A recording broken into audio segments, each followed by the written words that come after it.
I'm Daniela Cambone, and you are watching Kitco News. Today we're talking about rhodium. Ever since Deutsche Bank announced on May 24th that they were launching a rhodium ETC, the metal has been inching higher slowly. It was sitting at the 1880 mark, and today we are at $2,300 an ounce.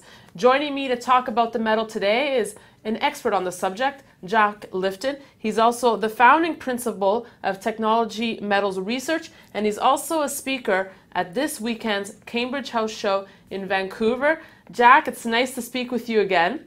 Jack, I guess my first question to you is a perfect storm brewing for rhodium? Earlier this week we saw BMW announce record sales, and rhodium primarily used in the automotive industry along with platinum and palladium to make catalytic converters. So as we see the automotive sector rebuild and get prosperous again, is this all good news for the platinum group metals, including rhodium? Yes, because what's happening is the growth in demand for automobiles, for example, the largest segment using rhodium, is all in Southeast Asia. We're in America, we're barely making as many cars as we did 4 or 5 years ago. And there's very little thought of ever mass producing big cars again. In China, it's the opposite. We talk about little cars and all that stuff, but in fact, when I go to China, I literally see rivers of SUVs, Cadillacs, very large Chinese cars. And China mandates catalytic converters now on engines of a certain size. Well, in the past, that didn't matter because little four-cylinder cars and one-cylinder motorbikes and things didn't make any difference. And how much of a role do recycling programs of catalytic converters play in bringing back the supply of PGMs into the market? You realize that the United States has 275 million internal combustion vehicles on the road right now, 275 million. Let's say, and I don't know, half of them are commercial vehicles. Big ones that use gigantic catalytic converters, by the way, or particulate filters if they're diesel. We're recycling to keep even. If we didn't, here's what people don't seem to understand.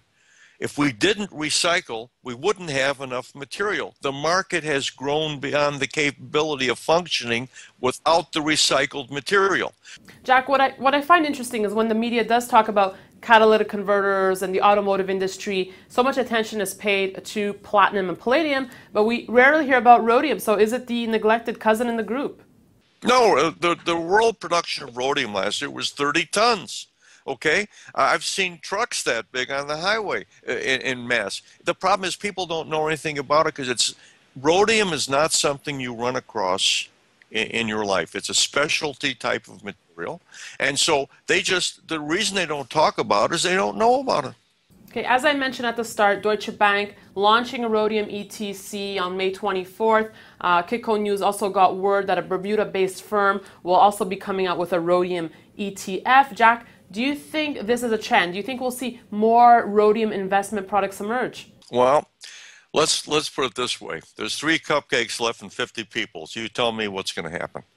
There isn't enough to do that. See, the Minor Metal Trade Association, I don't speak for them. I'm a member in England.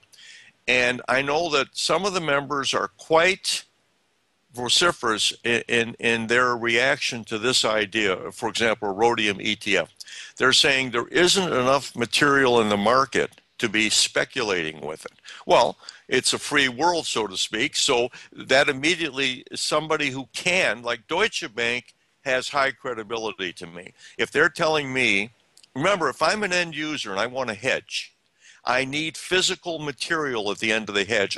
You're not going to tell me, well, I couldn't get any rhodium, I'll give you the money equivalent. I can't make cars with the money equivalent. Deutsche Bank, if they're going to promise me a physical metal on delivery, okay, I'm going to believe them. All right, Jack, finally, trading range for rhodium.